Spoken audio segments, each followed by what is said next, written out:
ಯಾರು ಎಷ್ಟೊತ್ತಿಗೆ ಎಲ್ಲಿ ಬರಬೇಕು ಹೇಗೆ ಬರಬೇಕಂತ ತಿಳಿಲಿಲ್ಲ ನಿನಗೆ. ಎಷ್ಟೊತ್ತಿಗೆ ಎಲ್ಲಿ ಹೋಗ್ತಿ ಏನು ಮಾಡ್ತಂತ ಹೇಳಲಿಕ್ಕಾಗುವುದಿಲ್ಲ. ಯಾವ ದೃಷ್ಟಿಯಲ್ಲಿ ನೀನು ನೋಡಿದೀಯ ಪುಣ್ಯಾತ್ಮ? ಹೌದೀಗ ಎಲ್ಲಿ ಮಗು ಮಗು ಎಲ್ಲಿ ಎತ್ತಕ್ಕೆ ನಿಂಗೆ ನನಗೆ ನೋಡುಬೇಕು. ನೋಡುದು ನನಗೊಂದು ಆಸೆ. ನೀವು ಇಷ್ಟು ಜೋರಾದ್ರೆ ಪುಣ್ಯಾತ್ಮನ ದೃಷ್ಟಿಯೊಂದು ಹಾಕಬೇಡ. ಅಲ್ಲ ಮಗ ಎಲ್ಲಿದ್ದಾನೆ ಇನ್ನೊಂದು ಬೆಳಿಲಿಕ್ಕೆ ಸಾಧನೆಯನ್ನು ಮಾಡ್ಲಿಕ್ಕೆ ನನಗೆ ಯಾಕೆ ಕಾರಣ ಎಲ್ಲಿ? ಕಾಕ ಬುದ್ಧಿ ನಿನ್ನದು ಕಾಕ ಅಂತ ಹೇಳಲ್ಲ. ಮಗನನ್ನು ಕಾಣಬೇಕು ಅಂತ ನನಗೆ ಅವಕಾಶ ಇಲ್ಲ. ಮಗನನ್ನು ಕಾಣಬೇಕು. ಯಾಕಮ್ಮ? ಈಗ ಗೊತ್ತಾಯ್ತು ಪುಣ್ಯಾತ್ಮ ನಿನಗೆ. ಯಾರು ಹೇಳಿದ್ರು? ಯಾರು? ನನಗೆ ಗೊತ್ತಾಗದೆ ಇರುವ ಲೋಕ ಸಂಚಾರ ಮಾಡ್ತಾ ಇರ್ತೀಯ. ಎಷ್ಟೊತ್ತಿಗೆ ಹಿಡಿದಂತೆ ಜಾರಿಗೆ ಹೆದರಿಕಾಗ್ತದೆ. ನಾನು ನೋಡುವಾಗಲೇ ಹೆದರಿಕೆ ಆಗ್ತದೆ. ನನಗೆ ನೋಡಬೇಕಾದನ್ನು ನೋಡ್ಲೇಬೇಕು, ಹಿಡಿಬೇಕಾದನ್ನು ಹಿಡಿಲೇಬೇಕು. ಹೌದಪ್ಪ, ಅದನ್ನು ಬಿಟ್ಟು ಹೋಗುವ ಒಂದು ವಿಷಯವೇ ಇಲ್ಲ. ಅದು ನಿನ್ನ ಕಾಯಕ ಬಿಡು, ನನಗೆ ಗೊತ್ತುಂಟು. ಆಯ್ತಮ್ಮ, ಹೋಗಿಲ್ಲಿಂದ. ನೀನು ಅಮ್ಮ ಅಲ್ವಾ? ಹೌದು. ಆ ಮಗುವನ್ನೊಮ್ಮೆ ನೋಡಿ ಹೋಗು. ಸಾಧ್ಯವೇ ಇಲ್ಲ, ತೋರಿಸುವುದಿಲ್ಲ. ಆಯ್ತು, ಹೋಗು. ನೋಡುದಿಲ್ಲ. ಆಯ್ತು, ನಾನು ನೋಡುದಿಲ್ಲ. ನಾನು ನೋಡು. ಒಂದು ದೃಷ್ಟಿಯೊಂದು ಹಾಕಬೇಡ ಪುಣ್ಯಾತ್ಮ. ನೋಡು. ಎಂತದ್ದು ನೋಡು? ನೋಡುದಿಲ್ಲ. ನೋಡು. ಮಗನನ್ನು ನೋಡಿ ನೋಡಿ ಇಲ್ಲ. ಅದು ಮಟ್ಟದ ನಿಲ್ಲಿಸದ ಇಲ್ಲ. ನಿನ್ನ ಹೆದರಿಕೆ ಅಮ್ಮ. ಬೇಕಾಗಿ ದೇವರೇ, ಇಷ್ಟೊತ್ತಿಗೆ ಇಲ್ಲಿಂದ ಹೇಗೆ ಬರ್ತದೆ ಹೇಳಿಕ್ಕಾಗುದಿಲ್ಲ.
ಮಾತಾಡ್ಲಿಕ್ಕೆ ಬರುದಿಲ್ಲ ನಿನಗೆ?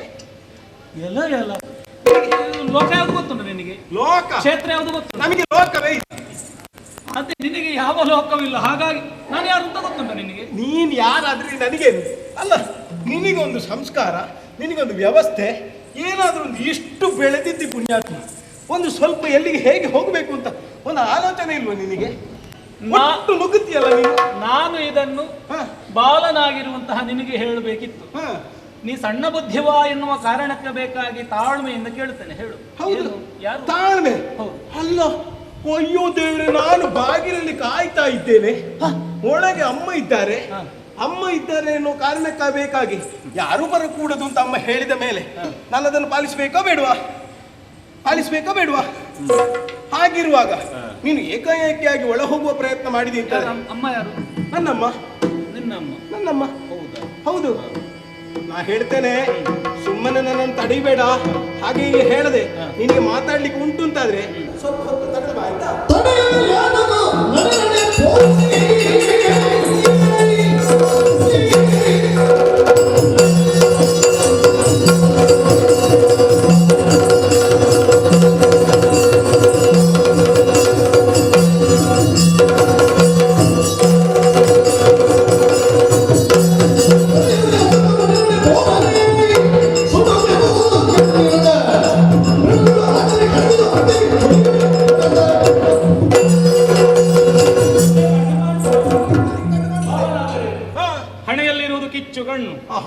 ಜಗತ್ತೇ ತಿಳಿದುಕೊಂಡಿದೆ. ನೋಡು, ನಿನಗೆ 2 ಕಣ್ಣಲ್ಲ, 3 ಕಣ್ಣು. ಹೌದು.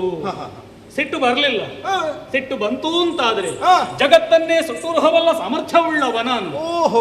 ನಾನು ಅರೆಘಳಿಗೆ ಇಲ್ಲದೆ ಹೋದರೆ ಏನೆಲ್ಲ ಆಗಿ ಹೋಗುತ್ತದೆ ಎನ್ನುವುದಕ್ಕೆ ನೀನೇ ಸಾಕ್ಷಿ. ನೀನು ಯಾರ ಪ್ರಸಾದವು? ನೀನು ಯಾವ ಪ್ರಸಾದ? ನನ್ನ ನಮ್ಮನ ಪ್ರಸಾದ ಕೈಲಾಸದಲ್ಲಿ. ಹೌದು. ನಿನ್ನ ಅಮ್ಮ ಯಾರು ಅಂತ ನನಗೆ ಗೊತ್ತಾಗ್ಲಿಲ್ಲ. ನನ್ನಮ್ಮ ಒಳಗಿದ್ದಾರೆ. ನೋಡು, ಎಷ್ಟು ನನ್ನಮ್ಮ ಯಾರು ಅಂತ ಕೇಳುದು? ನನ್ನಮ್ಮ ಅಧಿಕ ಪ್ರಸಂಗ ಮಾಡಬೇಡ. ಇದು ನನ್ನ ನಕ್ಷತ್ರ. ದಾರಿ ಬಿಡು. ಒಂದೊಮ್ಮೆಗೆ ಉದ್ದಟತನದಿಂದ ವರ್ತಿಸಿದೆ ಅಂತಾದ್ರೆ ಬಾಲಕ ಅನ್ನುವ ಹಾಗೆ ನೋಡಲಾರೆ. ಶಿರ ಕಡಿದೇನು ನಿನ್ನಲ್ಲಿ ನಾ ಮಾತಾಡುವುದಲ್ಲ. ನನಗೆ ಇದು ಈ ದ್ವಾರಕ್ಕೆ ಅಡ್ಡವಾಗಿ ನಿಂತಿದ್ದೇನೆ. ಏನಾದ್ರೂ ಹೆಚ್ಚು ಆಚೆ ಈಚೆ ಮಾಡಿದೆ ಅಂತಾದ್ರೆ ನಾನು ಮತ್ತೆ ಅಮ್ಮ ಸಿಟ್ಟು ಬರಬಾರದು ಅಂತ ಹೇಳಿದ್ದಾರೆ. ಅದಕ್ಕೆ ಬೇಕಾಗಿ ಸುಮ್ಮನಿದ್ದೇನೆ. ಇಲ್ಲದಿದ್ರೆ ಯಾವತ್ತೂ ಹೊಡಿತಿದ್ದೆ ಗೊತ್ತುಂಟಾ? ಕೈಲಾಸದಲ್ಲಿ ಒಂದು ವಧೆ ಆಗಬಾರದು ಎನ್ನುವ ಹಾಗೆ ಚಿಂತನೆಯಲ್ಲಿದ್ದೆ. ಆದರೆ ಮಾಡದೆ ನಿರ್ವಾಹ ಇಲ್ಲ. ಹಿಡಿದಿರುವಂತಹ ತ್ರಿಶೂಲದಿಂದ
ಹಾಗಾದ್ರೆ ನನ್ನ ಮಗನನ್ನು ಮಾತನಾಡಿಸಬೇಕೆನ್ನುವ ಹಾಗೆ ಇಲ್ಲಿಕೊಂಡು ಬಂದ್ರೆ ಅಯ್ಯಯ್ಯೋ,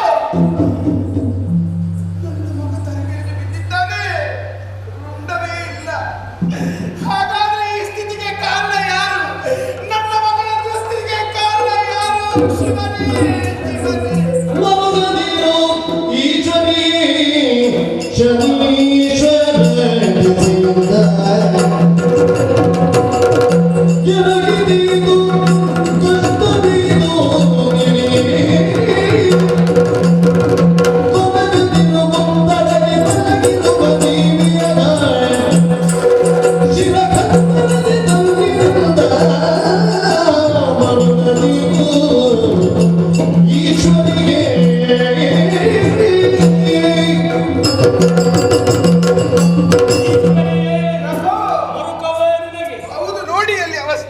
ಅರ್ಥವಾಯಿತು. ನೀ ಮುದ್ದಿಸುತ್ತಾ ಇದ್ದಂತಹ ಬಾಲಕ ನನ್ನ ತ್ರಿಶೂಲದಿಂದಲೇ ವಧಿಸಲ್ಪಟ್ಟ. ಅಯ್ಯೋ, ಶಿರ ತರಿಯಲ್ಪಟ್ಟಿದೆ. ಇದೆಲ್ಲವೂ ಶನಿ ಪ್ರಭಾವ ಎನ್ನುವುದನ್ನು ಅರ್ಥ ಮಾಡಿಕೊಂಡಿದ್ದೇನೆ. ಆದರೆ ನಿನ್ನನ್ನು ಮತ್ತೆ ದುಃಖಿಸುವುದಕ್ಕೆ ನಾ ಕಾರಣೀಕರ್ತನಾಗಲಾರೆ. ಅದಕ್ಕೆ ಬೇಕಾಗಿ ಒಂದು ದಾರಿ ತೋರಿಸ್ತೇನೆ. ನಿನಗೆ ಮಗು ಬೇಕು ತಾನೆ? ಸತ್ಯ. ನಮ್ಮವರನ್ನು ಕರೆದು ಆಡಿದ್ದೇನೆ. ಉತ್ತರ ದಿಕ್ಕಿಗೆ ತಲೆ ಮಾಡಿ ಮಲಗಿರುವಂತಹ ಪ್ರಾಣಿಯ ಶಿರವನ್ನು ಕತ್ತರಿಸಿದ್ದೇನೆ.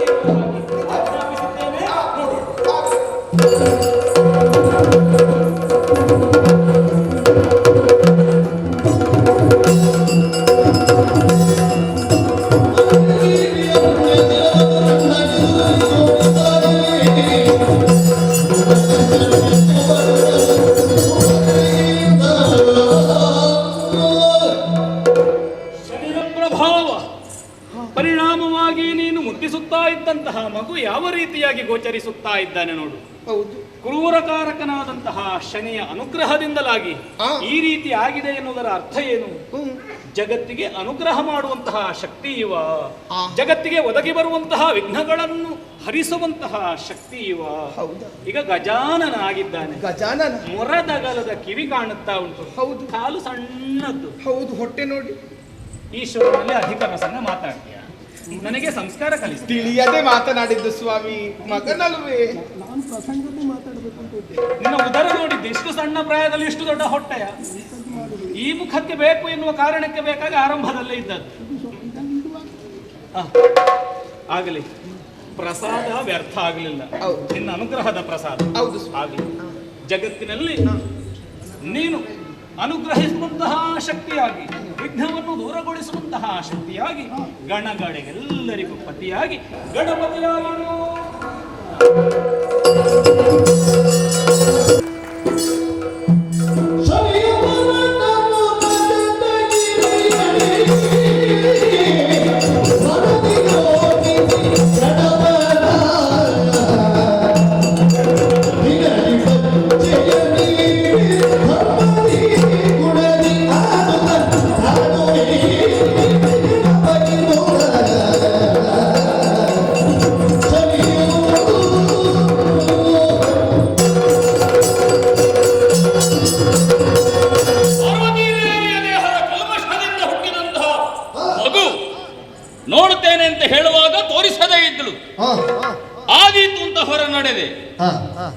ಶಿವನಿಂದ ಕುತ್ತಿಗೆ ಕತ್ತರಿಸಲ್ಪಟ್ಟಿತು.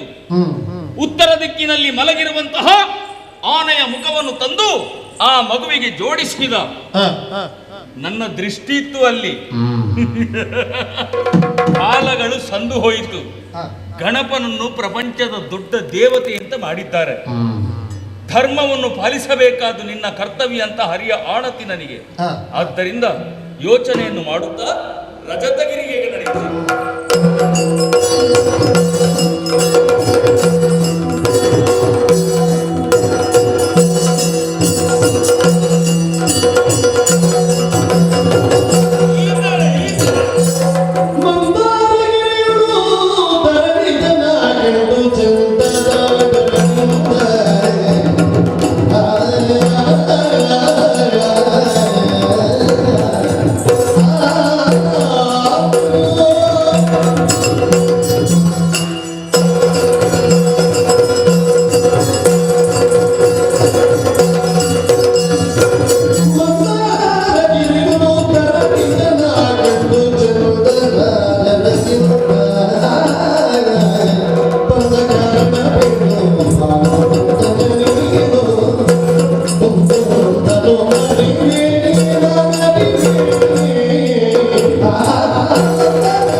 ಸಂತೋಷ ಆಯ್ತಾ? ಹೌದಪ್ಪ, ನೀನು ಸದಾ ಕಾಲ ಸಂಚಾರದಲ್ಲೇ ಇರುವ. ಹೌದು. ನಿನ್ನದೊಂದು ಏಕಚಕ್ರ ರಥ, ನೀ ಏರುವುದು ಕಾಕ ಮಾತ್ರವಲ್ಲ, ತಿರುಗುತ್ತಾ ಇರ್ತಿ. ನಾನು ತಿರುಗುತ್ತಲೇ ಇರುವುದು. ಅಂತ ತಿರುಗಾಟದಲ್ಲಿರುವ ನೀನು ಈ ಕಡೆಗೆ ಬರ್ಬೇಕಾದ್ರೆ ಏನು ಕಾರಣ?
ಆದರೆ ಆ ಇಚ್ಛೆಯ ಗತಿಗಳು ವ್ಯತ್ಯಾಸವಾಗಬೇಕು.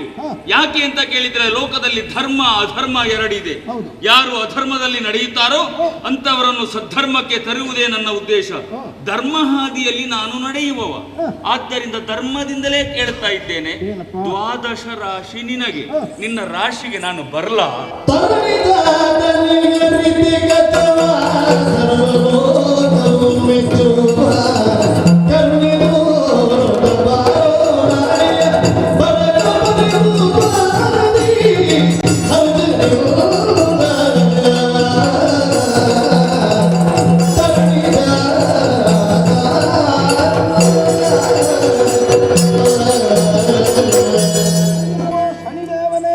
ಗಣಪನೇ, ಏನು ಅಭಿಮಾನದಿಂದ ಬಂದೆ ನೋಡು. ಹೌದು.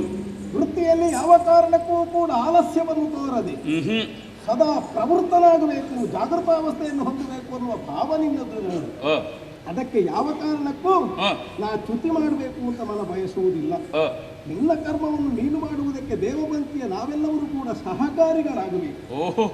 ಹಾಗೆಂದು ಇಂದು ನೀನು ಹೇಳಿದ ಹಾಗೆ ಆ, ನಿನಗೆ ನಾನು ಅವಕಾಶವನ್ನು ಮಾಡಿಕೊಟ್ಟೆ ಅಂತಾದ್ರೆ ಆದರೆ ಈಗ ಪ್ರತಿಯೊಬ್ಬನ ಬದುಕಿನ ಆ, ಉದಯ ಕಾಲದಲ್ಲಿ ತಾನೊಂದು ವಿಚಾರವನ್ನು ಸಂಕಲ್ಪಿಸಿರ್ತಾನೆ. ಆ, ಅದು ಸಂಧ್ಯಾ ಕಾಲಕ್ಕೆ ಅಂದಿನ ದಿನದ್ದು ಮುಗಿಸಲ್ಪಡ್ತದೆ. ಆ, ಇದು ಕರ್ಮ ಪ್ರಪಂಚದ ವ್ಯವಹಾರ ಅಂದ್ರೆ ನಿಯಮ. ದೇವ ವ್ಯವಹಾರದಲ್ಲಿಯೂ ಹಾಗೆ ಹ್ಮ್ ಲೋಕದಲ್ಲಿ ನಾನು ಪಾಲನೆಯನ್ನು ಮಾಡುವ ಪ್ರತಿಯೊಬ್ಬರನ್ನು ರಕ್ಷಿಸುವ ಹ್ಮ್ ಹೊಣೆಯನ್ನು ಹೊತ್ತ ಸಂಕಲ್ಪ ಇಂದಿಗೆ ಮಾಡಿದ್ದೆ. ಹ್ಮ್ ಅದನ್ನು ನಾನು ಹೊಣೆಯರಿತು ಮಾಡುವ ಕಾಲಕ್ಕೆ ಹ್ಮ್. ನೀನು ಬೇಕು ಅಂತ ನಾನು ತಲೆ ತಗ್ಗಿಸಿದೆ ಅಂತಾದ್ರೆ ಆದ್ರೆ ಇಂದಿನ ನನ್ನ ಕಜ್ಜವ ಮಾಲ್ಪುವುದಾರು ಓ ಅಲ್ವಾ? ಅದಕ್ಕೆ ಕಷ್ಟ ಆಗುತ್ತದೆ. ಹಾಗೆ ಬೇಕಾಗಿ ಹ, ಈಗ ನಿನಗೆ ಇವತ್ತೇ ಆಗಬೇಕು ಅಂತ ಉಂಟಾ? ಇವತ್ತೇ ಆಗಬೇಕು ಅಂತ ಬಂದದ್ದು ನಾನು. ಅಲ್ಲ, ಇವತ್ತೇ ಆಗದಿದ್ದರೂ ಇವತ್ತು ಮುಗಿಬೇಕಪ್ಪ. ನಾಳೆ ನಾಳೆಯ ಪ್ರಶ್ನೆಯೇ ಇಲ್ಲ. ಮುಗಿಬೇಕು ಅಂತ ನನಗೂ ಉಂಟು. ಹ, ಮುಗಿಯುವ ಹಾಗೆ ನೀನು ಅವಕಾಶ ಕೊಟ್ಟರೆ ನಾನು ಮುಗಿಸ್ತೇನೆ. ಮುಗಿಸುವ. ಹ, ಈಗ ಮುಗಿಸುವ. ಹ. ಹೇಗೆ ಮುಗಿಸುವ? ಹೇಗೆ? ಅದ ಓ ಆ ದ್ವಾರದಲ್ಲಿ ಹ. ಇವತ್ತು ಬರ್ದು ಹೋಗು, ಏನಂತ? ನಾಳೆ ಬರ್ತೇನೆ ಅಂತ. ನಾಳೆ ಬರ್ತೇನೆ ಅಂತ. ಹೌದು. ಹೌದಾ? ನೀನು ನಾಳೆ ಬರ್ತೇನೆ ಅಂತ ಬರ್ದು ಹಾಕಿದ್ರೆ ಹ. ನಾಳೆ ನಾನು ಸಿದ್ಧನಾಗಿರ್ತೇನೆ. ನೀನು ಅವಕಾಶ ಕೊಡ್ತಿ. ಹೌದಪ್ಪ. ಹಾಗಿದ್ರೆ ಬರೆಯುವುದು ಖಂಡಿತ ಅಲ್ವಾ? ಖಂಡಿತ. ಸರಿ. ನಾಳೆ ಬರ್ತೇನೆ. ಬರ್ತೀಯಾ? ಹಾ, ಬರದೆ. ನಾಳೆ ಬರ್ತೀಯಾ? ಬರ್ತೇನೆ, ನಾಳೆ ಬರ್ತೇನೆ, ಸಿದ್ಧನಾಗಿರು.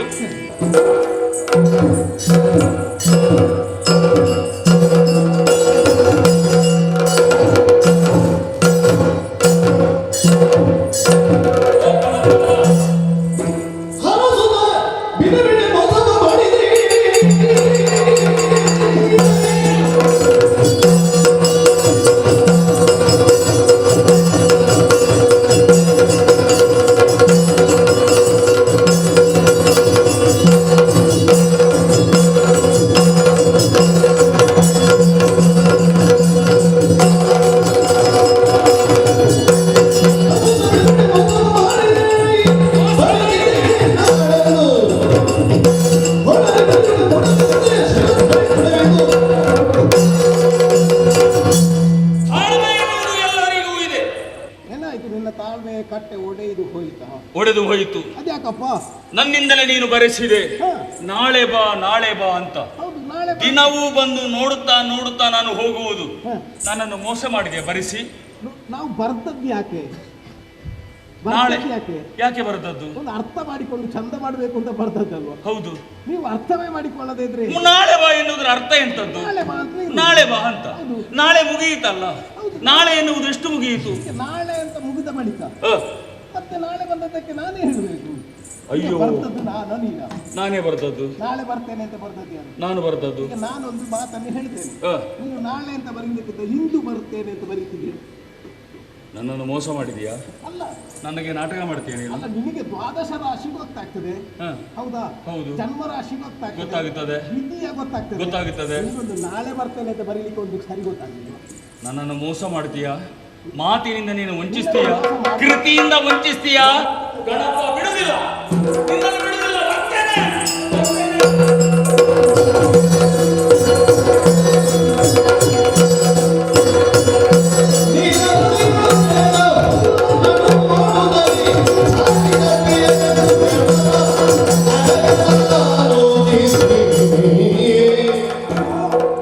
ಶನಿದೇವನು ತನ್ನ ಪ್ರಭಾವವನ್ನು ಬೀರುವುದಕ್ಕೆ ಬೇಕಾಗಿ ಬಹುಬಗೆಯನ್ನು ಕಾಡುವುದಕ್ಕೆ ಹತ್ತಿದ್ದಾನೆ. ಅವನಿಂದ ರಕ್ಷೆಯನ್ನು ಹೊಂದಬೇಕಾದ್ದು ಕರ್ತವ್ಯ. ಓಹೋ ಓಹೋ, ಹರಿಯುತ್ತಾ ಇರುವ ಸರಸ್ಸಿಯ ದಡದಲ್ಲಿ ಬೇಕಾದಷ್ಟು ದರ್ಬೆಗಳು ಬೆಳೆದು ನಿಂತಿದೆ. ಆ ದರ್ಬೆಗಳ ಮಧ್ಯದಲ್ಲಿ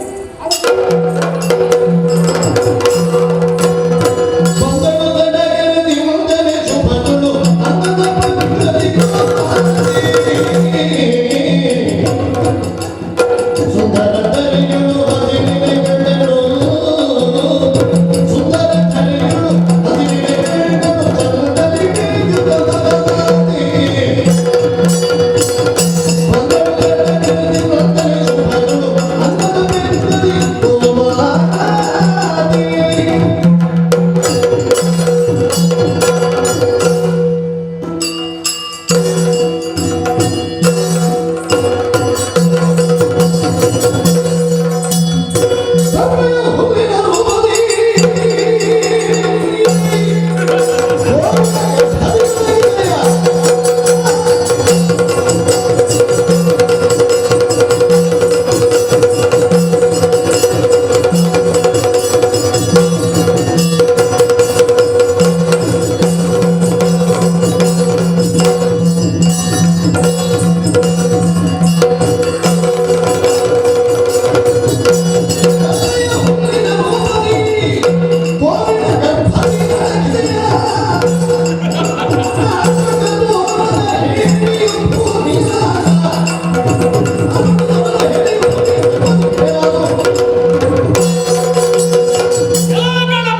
ಬಹಳ ದೂರ ಹೋದೆ. ದರ್ಬೆಯಲ್ಲಿ ನಿನ್ನ ಅವಿತೆಯ, ನಿನ್ನ ರೂಪವನ್ನು ಸೂಕ್ಷ್ಮವಾಗಿರಿಸಿದೆಯ. ಆ ದರ್ಬೆಯನ್ನು ಆ ದನವೊಂದು ತಿಂದಿತು. ಆ ದನದ ಹೊಟ್ಟೆಯೊಳಗೆ ನೀನು ಸೇರಿಕೊಂಡೆ. ಗರ್ಭದಲ್ಲಿ ಅಡಗಿದ್ದೀಯ, ಆಕಳಿನ ಗರ್ಭದಲ್ಲಿ. ಏ ಗಣಪ, ಬಾ ಹೊರಗೆ ಬಾ.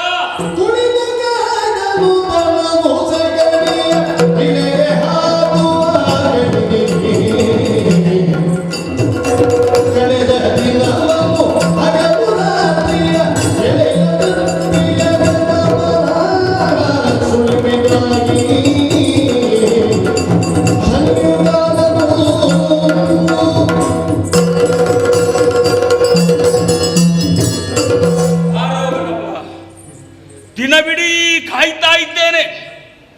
ರಾತ್ರಿ ಆಯ್ತು, ಬೆಳಗಾಗುತ್ತಾ ಬಂತು, ಕಾಣುವುದೇ ಇಲ್ವಲ್ಲ.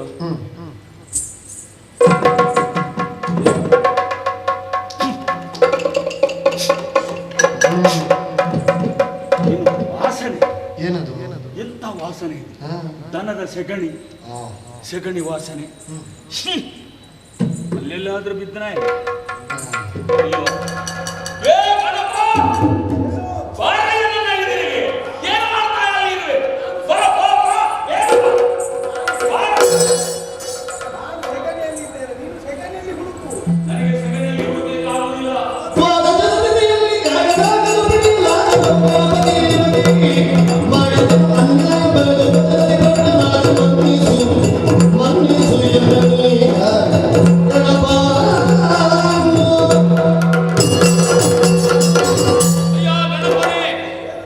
ಮನ್ನಿಸಬೇಕು ನನ್ನನ್ನು. ಸೋತೆ ನಾನು. ಯಾಕೆಂತ ಕೇಳಿದ್ರೆ, ಈ ಪ್ರಪಂಚದಲ್ಲಿ ಯಾವನೇ ಒಬ್ಬ ವ್ಯಕ್ತಿ ಹುಟ್ಲಿ, ಆ ಹುಟ್ಟಿದಂತ ಮಗುವಿಗೆ ಆ ಜನ್ಮ ರಾಶಿಯಿಂದ ಹಿಡಿದು ದ್ವಾದಶ ರಾಶಿಯವರೆಗೆ ನನ್ನ ದೃಷ್ಟಿ ಇದೆ. ಅದನ್ನು ವಕ್ರ ದೃಷ್ಟಿ ಅಂತ ಹೇಳಿದ್ರು. ಆದರೆ ಅದನ್ನು ನಿನಗೆ ಕೊಡಬೇಕೆನ್ನುವಂತ ಉದ್ದೇಶದಿಂದ ನಾನು ಬಂದೆ. ನನ್ನಿಂದ ಆಗಲಿಲ್ಲ, ಸೋತೆ ನಾನು. ಒಮ್ಮೆ ದಯ ಮಾಡ್ತೀಯ?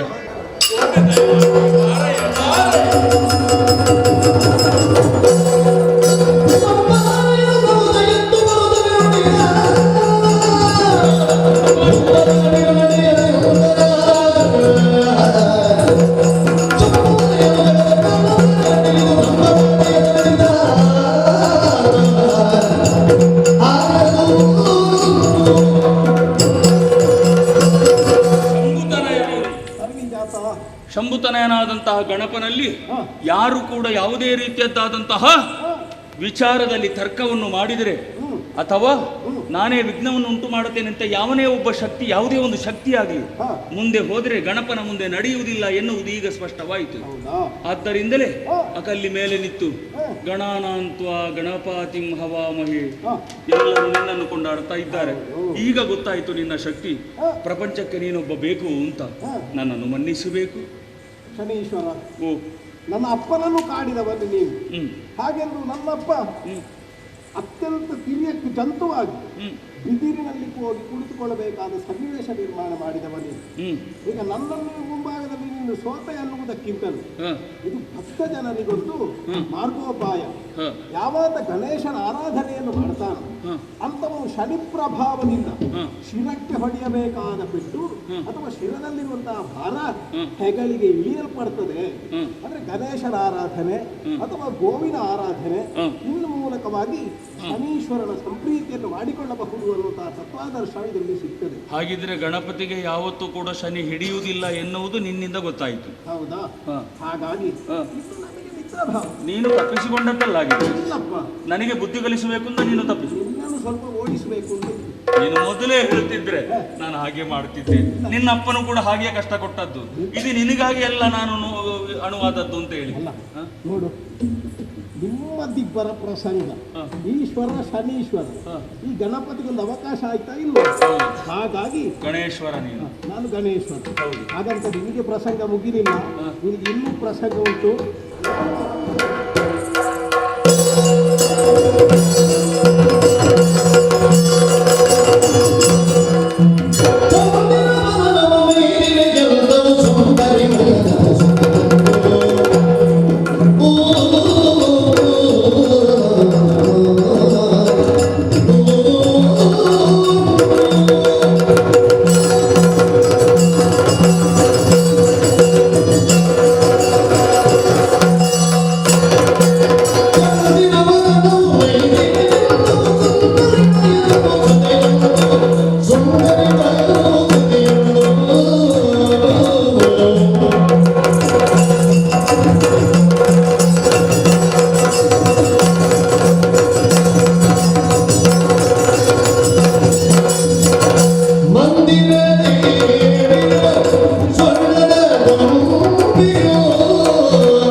ಆಗಿ ಬರುವುದಕ್ಕೆ ಸಾಧ್ಯ ಇದೆ ಎನ್ನುವುದಕ್ಕೆ ಈ ಮಂಡೋರದರಿಯ ಬದುಕೆನ್ನುವುದು ಸಾಕ್ಷಿಯಾಗಿದೆ.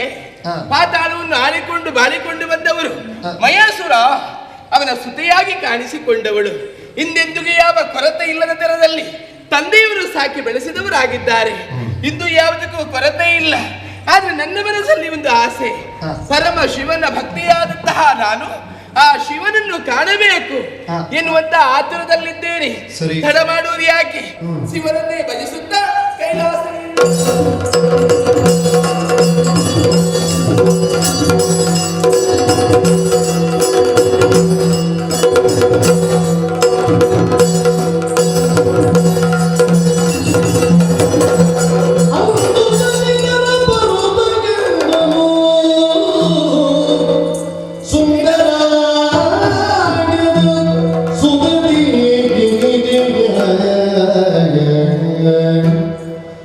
ಇಂದು ಮುಖಿಯೊಳು ಕರಗಿಸೋದರು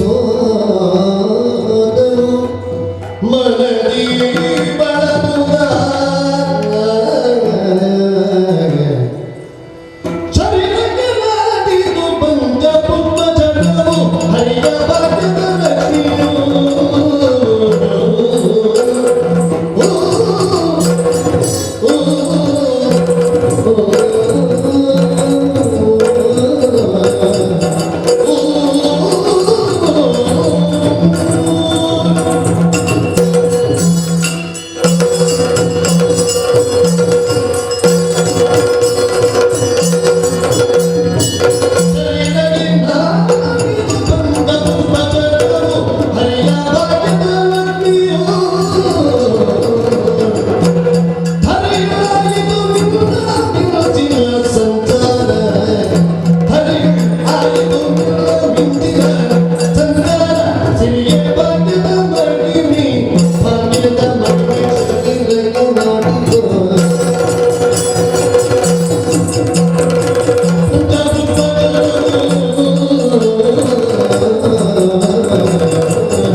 ಕಣ್ಣು ಕೋರೈಸುವಂತಹ ರೂಪ ಲಾವಣ್ಯ.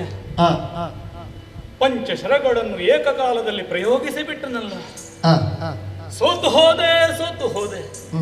ಈ ಅತಿಶಯವಾದಂತಹ ರೂಪಲಾವಣ್ಯವನ್ನು ಕಂಡ ಬಳಿಕ ಮಾತಾಡಬೇಕು ಎನ್ನುವಂತಹ ಮನದ ಹಂಬಲ, ನನ್ನ ಇಚ್ಛೆಯನ್ನು ಪೂರ್ಣಗೊಳಿಸಬೇಕು ಎನ್ನುವಂತಹ ಅವಸರ. ವಯ್ಯಾರಿ ಪರಮೇಶ್ವರ ಆಹಾ ಆಹಾ ಕುದಿಸಿಕೊಳ್ಳುತ್ತಾ ಅಯ್ಯೋ, ಎದ್ದೇಳು. ಇಂತಹ ರೂಪವೇ ನಿನ್ನದ್ದು. ದಿಗ್ಭ್ರಮೆಗೆ ಒಳಗಾದೆ ನಾನು. ಓಹೋ, ನಿನ್ನಲ್ಲಿರುವಂತಹ ರೂಪಲಾವಣ್ಯವೇ ನನ್ನನ್ನು ಸೋಲುವ ಹಾಗೆ ಮಾಡಿಬಿಟ್ಟಿದೆ. ಹಾಗಾಗಿ ನಿನ್ನೊಂದಿಗೆ ವಿನಮ್ರನಾಗಿ ನಾನು ಮಾತನಾಡುವಂತಹ ಅನಿವಾರ್ಯ ಸ್ಥಿತಿ ಒದಗಿ ಬಂದಿದೆ. ಹೌದೇ? ಮೋಹವಶನಾಗಿದ್ದೇನೆ. ನಿನ್ನನ್ನು ಬಯಸುತ್ತಾ ಇದ್ದೇನೆ.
ಆಯ್ತಲ್ಲ.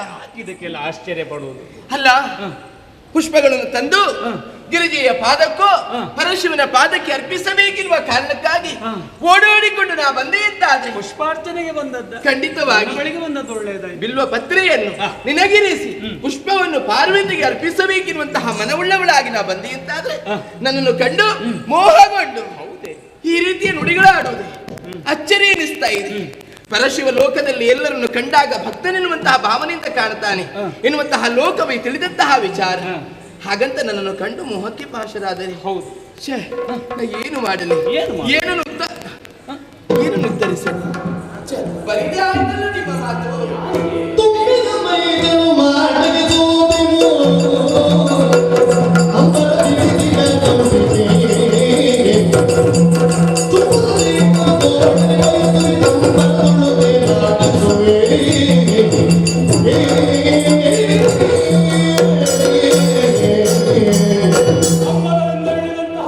ಅಂಬಿಕೆಯೇ, ಓ ಜಗದಂಬರ, ನಿನ್ನ ಮೈಮಾಟಕ್ಕೆ ನಾ ಸೋತು ಹೋದೆ. ನೀನು ನನ್ನ ವಿಷಯಕವಾಗಿ ಕೇಳಿರಬಹುದು, ಹೆಣ್ಣು ಹುಚ್ಚ ಅನ್ನುವ ಹಾಗೆ. ಲೋಕವೇ ಹೇಳ್ತದೆ ಹಾಗಂತ ನಾ ಭಕ್ತಿಯಾಗಿ ಅನ್ನಲಾರೆ. ನೀ ಅನ್ನ ಕೂಡದು. ಹೌದು. ನನ್ನ ತಲೆಯಲ್ಲಿ ರಾರಾಜಿಸುತ್ತಾ ಇರುವುದನ್ನು ನೋಡಂತೆ. ಹೌದು. ಈಗ ಇದು ಗಂಗನಾಡು. ಗಂಗನಾಡ? ಹೌದು. ಆಗಲಿ. ನನ್ನ ಈ ಸಾಮ್ರಾಜ್ಯದಲ್ಲಿ ನಿನ್ನನ್ನು ಸ್ಥಾಯಿಗೊಳಿಸುವುದಕ್ಕೆ ಬೇಕಾಗಿ, ನನ್ನ ಮನಸ್ಸಿನ ಅಭಿಲಾಷೆಯನ್ನು ಈಡೇರಿಸಿಕೊಳ್ಳುವುದಕ್ಕೆ ಬೇಕಾಗಿ ಸ್ಮರಣ ಶರದ ಒಲಮೆಗೆ ಸಿಕ್ಕಿದಂತಹ ನಾನು ಪ್ರಣಯದಿಂದ ಪೂರ್ಣ ಈ ಕಾಲದಲ್ಲಿ ಏನು ತೃಪ್ತನಾಗಬೇಕು ಅಂತಾದರೆ ಈ ಮೈಮಾಟವನ್ನು ಕಂಡ ಬಳಿಕ, ನೀ ನನ್ನನ್ನು ಸೂರೆಗೊಂಡ ಬಳಿಕ ನಿನ್ನನ್ನು ಬಿಗಿದಪ್ಪಬೇಕು, ಸುಖಿಸಬೇಕು ಎನ್ನುವಂತಹ ಹಂಬಲ. ಪರಮಶಿವನೇ, ಮುಡಿ ಮಾತಿಗೆ ಜದುರೆ ಎರಗುತ್ತ ಕೂಡು ಬಾಸಿಯು ಉಕ್ಕುವ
ನೀವು ಮಾಡಿದಂತಹ ನುಡಿಗಳನ್ನು ಕೇಳುವಾಗ ಒಂದೊಂದು ರೀತಿಯ ಆಶ್ಚರ್ಯಗಳು ನನ್ನ ಪಾಲಿಗೆ ಒದಗುತ್ತಾ ಇದೆಯಲ್ಲ.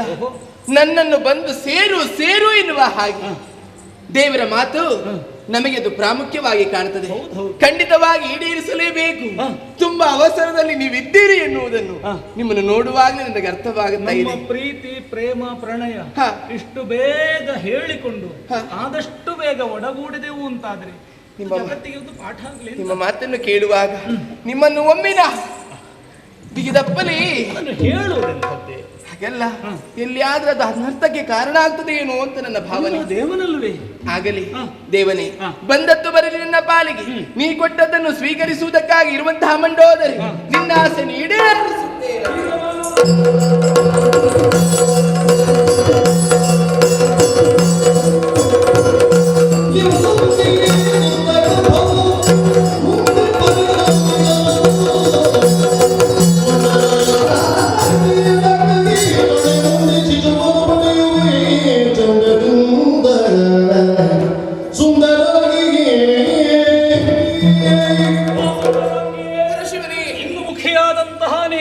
ನನ್ನನ್ನು ಒಡಗೂಡಿದ ಪರಿಣಾಮವಾಗಿ ನಿನ್ನ ಗರ್ಭದಲ್ಲಿ ಶಿಶುವೊಂದು ಸಿಲುಡಿಯುತ್ತಾ ಉಂಟು. ಖಂಡಿತವಾಗಿ ನನ್ನ ವಜ್ರವೀರ್ಯದ ಬಿಂದು, ಹೌದು, ಪರಮೇಶ್ವರನ ವಜ್ರವೀರ್ಯದ ಬಿಂದು ನಿನ್ನ ಉದರದಲ್ಲಿ ಐಕ್ಯಗೊಂಡಿದೆ. ಹೌದು ದೇವ. ಲೋಕಾಪವಾದಕ್ಕೆ ನೀವು ಒಳಗಾಗ ಕೂಡದು, ಆದರೆ ನನ್ನ ಅನುಗ್ರಹ ವ್ಯರ್ಥ ಆಗಕೂಡದು. ಅದಕ್ಕಾಗಿ ನಿನ್ನ ಗರ್ಭದಲ್ಲಿ ಆ ಶಿಶುವು ಸುಪ್ತವಾಗಿರಲಿ, ನನ್ನ ಪೂರ್ಣ ಅನುಗ್ರಹ ಇದೆ. ಶಿವನೇ, ನಿನ್ನಿಂದ ಆಗದಿರುವಂತಹ ಯಾವ ಕಾರ್ಯಗಳು ಇಲ್ಲ. ಮದುವೆಯಾಗದೇ ಇರುವಂತಹ ತರುಣಿಯರು ಹೀಗಾದಳು ಅಂತ ಮಾಡುವಂತಾದ್ರೆ ಲೋಕ ಬೇರೆ ರೀತಿಯಲ್ಲಿ ಗುರುತಿಸ್ತದೆ ಎನ್ನುವ ಕಾರಣಕ್ಕಾಗಿ ಇಷ್ಟೊಂದು ಕಾರ್ಯವನ್ನು ಮಾಡುವಂತ ಮನವುಳ್ಳವರಾದಿರಿ. ಹೌದು, ಧನ್ಯರಾದಿ. ನಿನ್ನ ವಿವಾಹ ನಂತರ ಆ ಮಗು ಪ್ರಪಂಚ ಮುಖದಲ್ಲಿ ಬೆಳಗುವುದಕ್ಕೆ ನನ್ನ ಪೂರ್ಣ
ಶುದ್ಧ ಬ್ರಾಹ್ಮಣ, ಅಮ್ಮ ಯಾರು? ಶುದ್ಧ ರಕ್ಕಸಿ. ಹಾಗಿದ್ರೆ ನಾನು ಪರಿಶುದ್ಧ ಬ್ರಹ್ಮ ರಕ್ಕಸ.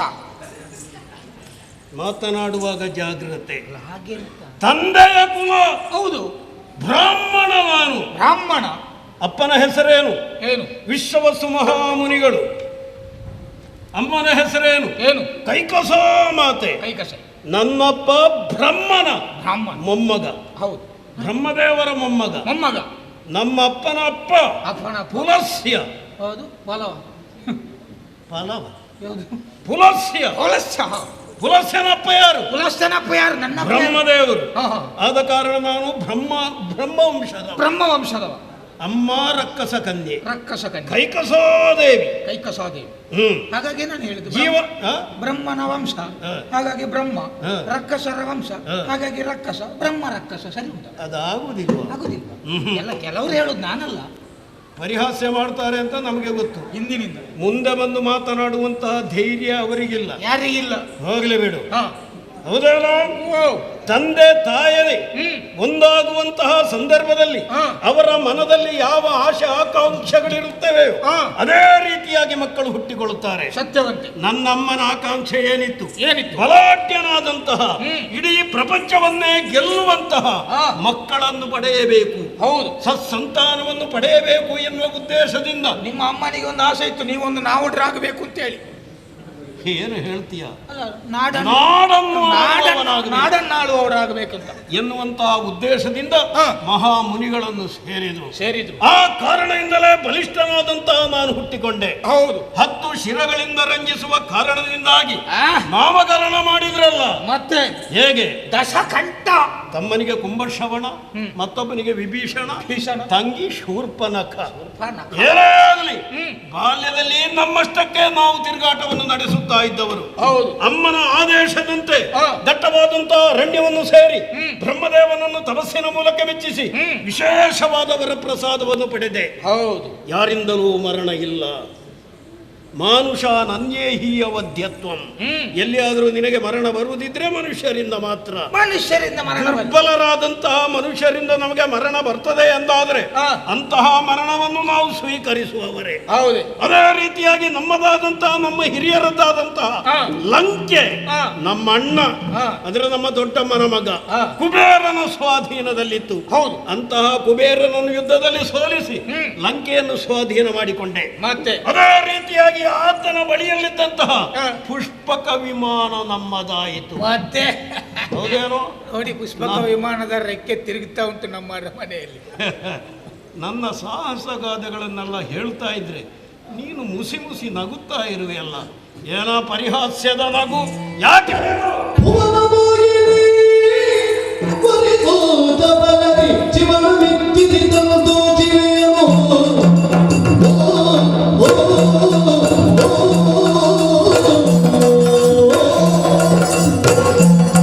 Oh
ಪರಿಹಾಸ್ಯ ಮಾಡ್ತಾ ಇದ್ದೀಯಾ? ಪರಿಹಾಸ ಅಂತ ಹೇಳಿದ್ರೆ ಹ್ಮ್. ನೀವು ದೊಡ್ಡ ದೊಡ್ಡದು ಇಷ್ಟೊತ್ತು ಮಾತಾಡಿದ್ರಲ್ಲ, ನಿಜ. ನಿಮ್ಮ ಸಾಹಸ ಗಾತೆ, ಹ್ಮ್. ಅದರಲ್ಲಿಯೂ ಹ್ಮ್. ಒಂದು ಗುಟ್ಟಿನ ವಿಚಾರ ಉಂಟು. ಏನು? ನೀವು ಅವತ್ತೊಂದು ವಿಶೇಷವಾದಂತಹ ಒಂದು ಸಾಧನೆ ಮಾಡಲಿಲ್ವ? ನಿಜ.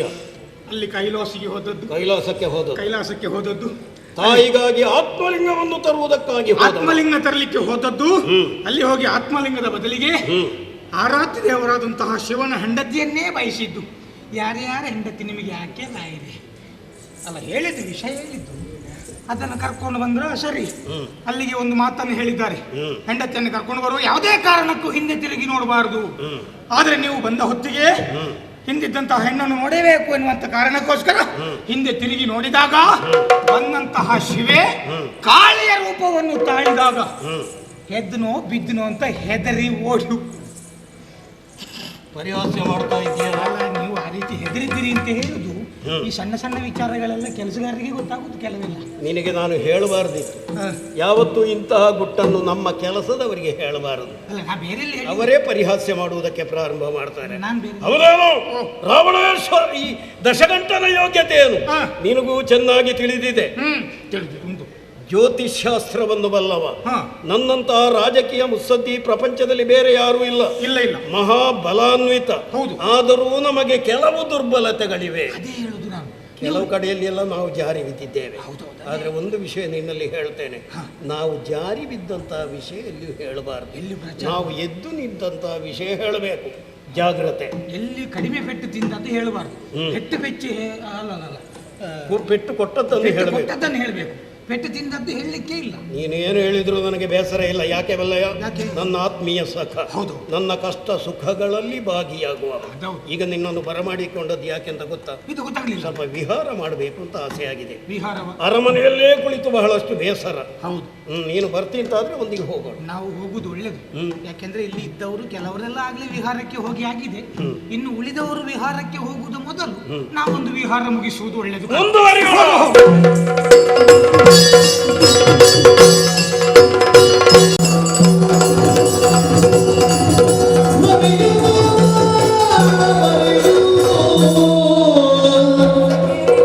ನದಿಯು ಗೋದಾವರಿಯು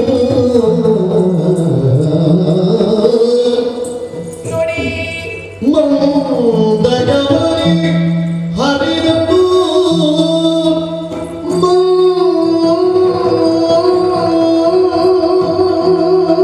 ಮಂದಗವರಿ ಹರಿದಳು ಸಡಗರದಿ ನಡೆದು ಸಡಗರದಿ ನಡೆದು ಸಕಲರದಿ ಹರಿದಳು ಮದನ ಕಣ್ಣಿಗೆರು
ಒಂದೇ ಮಾತಲ್ಲಿ ಹೇಳುವುದಾದ್ರೆ ಮೇಲೆ ನೋಡಿ ನೀಲ ಗಗನ, ಕೆಳಗೆ ನೋಡಿ ಶಾಂತ ಭವನ, ಸುಪ್ರಸನ್ನ ವಾತಾವರಣ, ಪವನನ ಭವನವು ಮನ್ಮಥನ ಕ್ರೀಡಾಂಗಣವು ಹಾಗೆ ಕಾಣಿಸುವುದಕ್ಕೆ ಕಾರಣವೇನು? ಏನು? ನಾವು ಬಂದದ್ದಕ್ಕೆ ಸತ್ಯ.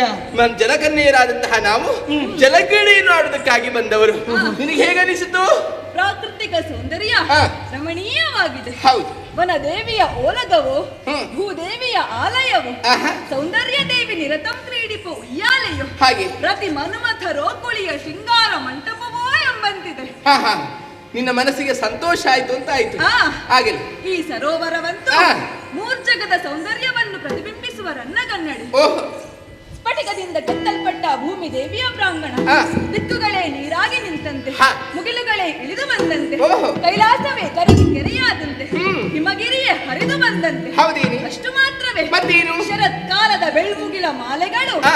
ದ್ರವವಾಗಿ ಒಂದೆಡೆ ಕಲಿತಂತೆ ಕಾಣಿಸುತ್ತಾ ಇದೆ. ಖಂಡಿತವಾಗಿ. ಅವಳೆಲ್ಲ ಅಷ್ಟು ಹೇಳುವಾಗ ನಾನು ಹೇಳಲೇಬೇಕು. ಹೇಳು ನೋಡೋಣ. ಹೇಳ ಲತೆಗಳ ಲಾವಣ್ಯದ ಲಹರಿ, ಹಾ. ಮಾವುಗಳ ಮಂಗಳದ ಮಡು, ಹಾ. ಕೋಗಿಲೆಗಳ ಕೊರಳ ಪುಣ್ಯಂ, ಹಾ. ನವಿಲಗಳ ನವನಾಟ್ಯ ರಂಗಂ, ಹೂವ ಬಿಟ್ಟಿವೆ, ಹೂವ ನುಟ್ಟಿವೆ, ಹೂವ ತೊಟ್ಟಿವೆ ಮರಗಳು, ಹಾ. ಚೈತ್ರ ಯಾತ್ರೆಗೆ ಬಂದು ನಿಂತಿವೆ ನೂರು ಚೆಲುವಿನ ರಥಗಳು, ಖಂಡಿತ. ಕಾಮರತಿಯರು ಬಂದು ಹಾಡುವ ರಾಸಾಲೀಲ ಪಥಗಳು, ಆಹಾ. ಸೃಷ್ಟಿ ಕಾರ್ಯಕ್ಕೆ ಬ್ರಹ್ಮ ಬರದಿಹ ಮಧುಪವಾಡದ ಕಥೆಗಳು, ಖಂಡಿತ. ಪವನನ ಭವನೋ ವಸಂತನ ವಿಹಾರ ಕ್ಷೇತ್ರದಂತಿರುವುದು ಈ ಉಪವನದ ಸೊಬಗು. ಖಂಡಿತವಾಗಿ. ಹಾ. ಉಪವನನ ಸೂಚಿಸುತ್ತಾ ನೋಡುತ್ತಾ ಮುಂದೆ ಸಾಗೋಣ. ಹೋಗೋಣ.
ಕಂಡ ತರುಣಿಯರ ಜಲಕೇಳಿಗರು ನೋಡಿ ಆ ಕಡೆ. ಮಂದಗಾರದಿ ಕಿರುನಗೆಯ ಬೀಗಿ ಚಲದಲ್ಲಿ ಮಗನಾಗಿಗ ನುಡಿಸಿದನು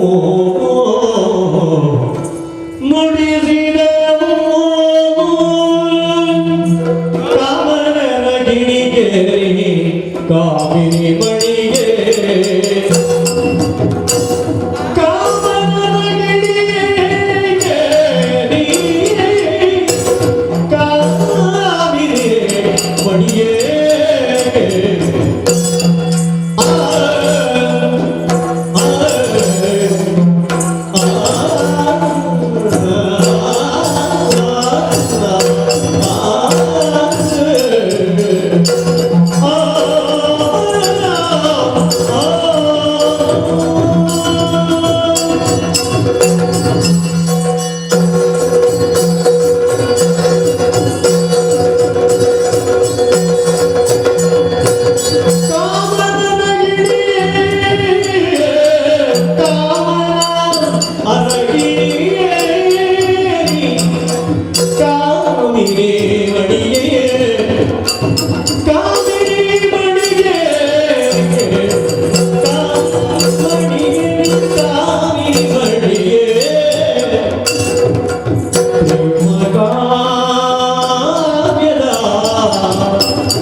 ಕೋಮಲಾಯಿನಿ ಗಿರಿಜೆಗೆ ಕೋಮಲಾಗಿನಿ ಗಿರಿಯೇ